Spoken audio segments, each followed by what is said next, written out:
Hello friends, दोस्तों आज का जो टॉपिक है वो है बल्कि यूट्रस क्या होता है, कैसे हो जाता है बल्कि यूट्रस और उसमें आपको क्या क्या सिम्टम्स होते हैं और साथ ही साथ सबसे इंपॉर्टेंट, अगर किसी पेशेंट को बल्कि यूट्रस है तो क्या वो प्रेग्नेंट हो सकती है। तो दोस्तों इन सभी सवालों का जवाब दूंगी, वीडियो जरूर अंत तक देखते रहिए। वीडियो बहुत ही ज्यादा अच्छी है और आपके सारे सवाल के जवाब इसमें है। तो दोस्तों अगर आपको वीडियो पसंद आए तो जरूर इसको लाइक और शेयर करें। चैनल पे फर्स्ट टाइम वीडियो देख रहे हैं जरूर से चैनल को सब्सक्राइब करें। कोई भी सवाल है दोस्तों आपके मन में तो जरूर से मुझे कमेंट करके पूछें। दोस्तों सबसे पहले तो ये जो बल्कि यूट्रस है ये एक इंसिडेंटल फाइंडिंग होती है जो कि अल्ट्रासाउंड के समय या आपका ट्रांसवेजाइनल सोनोग्राफी यानी इंटरनल अल्ट्रासाउंड के समय या एमआरआई के समय पता चलता है। पेशेंट की कंप्लेंट होती है पेट में हर समय हैवीनेस है या पेट में दर्द है या ब्लीडिंग ज्यादा है तो डॉक्टर उसको एडवाइस करती है अल्ट्रासाउंड, या कई बार मरीज खुद से ही पहले अल्ट्रासाउंड करा लेते हैं फिर डॉक्टर के पास आते हैं जब तबीयत नहीं सही होती है। तो दोस्तों उसमें पता चलता है कि आपको बल्कि यूट्रस हो रहा है और आपकी जो सिम्टम है वो यही है कि पेट में भारीपन हो रहा है, पेट में दर्द है या ब्लीडिंग ज्यादा जा रही है, 15 दिन से ज्यादा हो गए ब्लीडिंग जाते हुए। अच्छा दोस्तों यहाँ पे सबसे इंपॉर्टेंट पता होना चाहिए आपको कि ये जो बल्कि यूट्रस का ट्रीटमेंट है ये सिर्फ और सिर्फ डिपेंड करता है आपके कॉज पे, कारण पे और डायग्नोसिस क्या बनती है। फिर देखिए कुछ पेशेंट होती है जिनको की कोई सिम्टम नहीं होते हैं, जैसे कि ये कई बार, जैसा कि मैंने आपको पहली बार में ही बता दिया कि ये इंसिडेंटल फाइंडिंग होती है। तो पेशेंट को कोई सिम्टम नहीं है बट वो गया था डॉक्टर के पास पेट में भारीपन की वजह से, अल्ट्रासाउंड करा लिया, उसमें निकल करके आ गया कि उसके बल्कि यूट्रस हो रहे हैं। अगर कोई सिम्टम नहीं है तो दोस्तों किसी तरह की आपको ट्रीटमेंट की भी जरूरत नहीं है। सबसे इंपॉर्टेंट आप इस बात को लेकर के बिल्कुल भी चिंता नहीं करिए कि बल्कि यूट्रस निकला है तो आगे चल करके आपको कोई दिक्कत परेशानी तो नहीं होगी। तो सबसे पहले देखिए दोस्तों बल्कि यूट्रस होता क्या है। देखिए जो हमारा यूट्रस है वो हमारे बंद मुट्ठी के साइज के बराबर का होता है, क्लेंच्ड फिस्ट के बराबर। यानी कि अगर हम इसको साइंस के लैंग्वेज में कहें तो जो हमारा यूट्रस का साइज है 7.5 centimetre length, 5 centimetre breath and 2.5 centimetre उसकी विड्थ होनी चाहिए। लेकिन अगर इससे थोड़ा भी ज्यादा है यानी कि जो लेंथ है वो 7.5 सेंटीमीटर की जगह 8 सेंटीमीटर है, जो ब्रेथ है वो 5 सेंटीमीटर की जगह 5.5 या 6 है और जो विड्थ है 2.5 सेंटीमीटर की जगह वो 3 या 3.5 है, तो उसे हम कहते हैं बल्कि यूट्रस। अब दोस्तों जैसा कि मैंने आपको बताया कि इसका जो कंप्लीट ट्रीटमेंट है वो सिर्फ और सिर्फ इसके कॉज पे और इसके डायग्नोसिस पे डिपेंड करता है।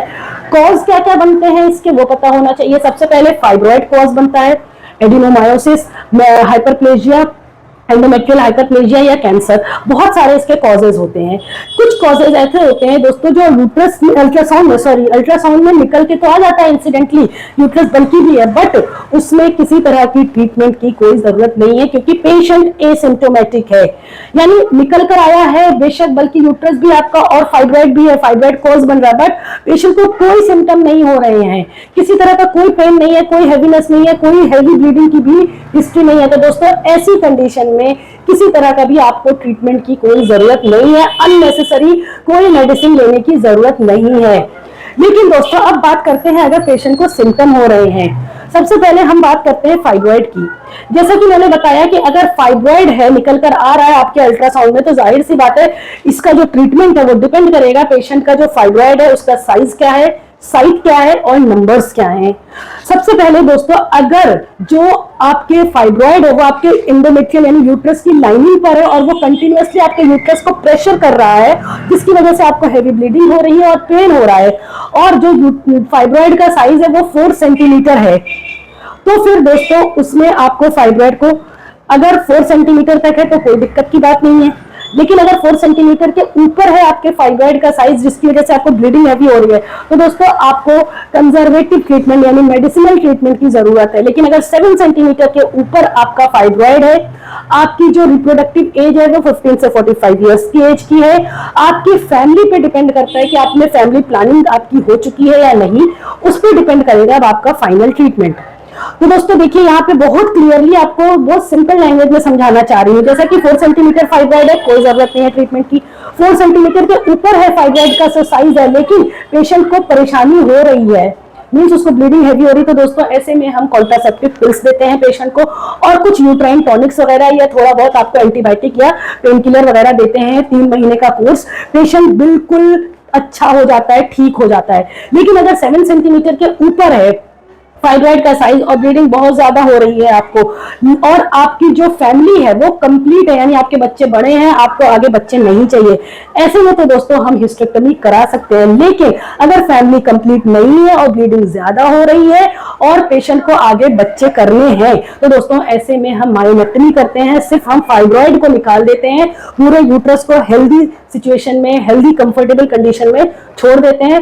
उसके बाद हम पेशेंट को अच्छे से काउंसिल करते हैं, समझाते हैं कि जब बेबी हो जाए, डिलीवरी हो जाए, और अगर इसका साइज बढ़ता है या आपको आगे फर्दर कुछ दिक्कत परेशानी हो रही है तो हम इसको निकाल देंगे आपके यूट्रस को, यानी कि हिस्टेक्टोमी कर देंगे। अब दूसरी चीज आती है दोस्तों एडिनोमायोसिस।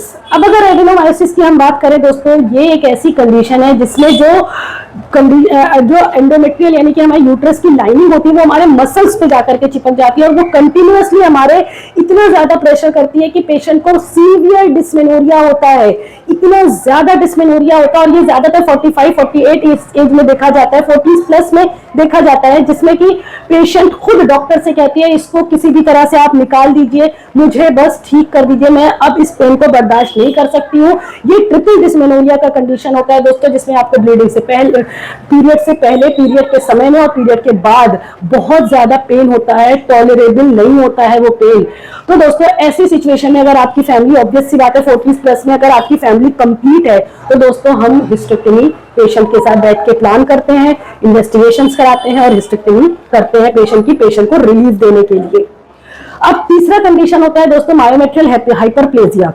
इसमें भी दोस्तों हम मेडिसिनल ट्रीटमेंट करते हैं, कॉन्ट्रासेप्टिव पिल्स वगैरह दे देते हैं, या अगर ब्लीडिंग ज्यादा हो रही तो मेरिना वगैरह इंसर्ट करते हैं, तो उससे काफी हद तक पेशेंट कंफर्टेबल हो जाती है।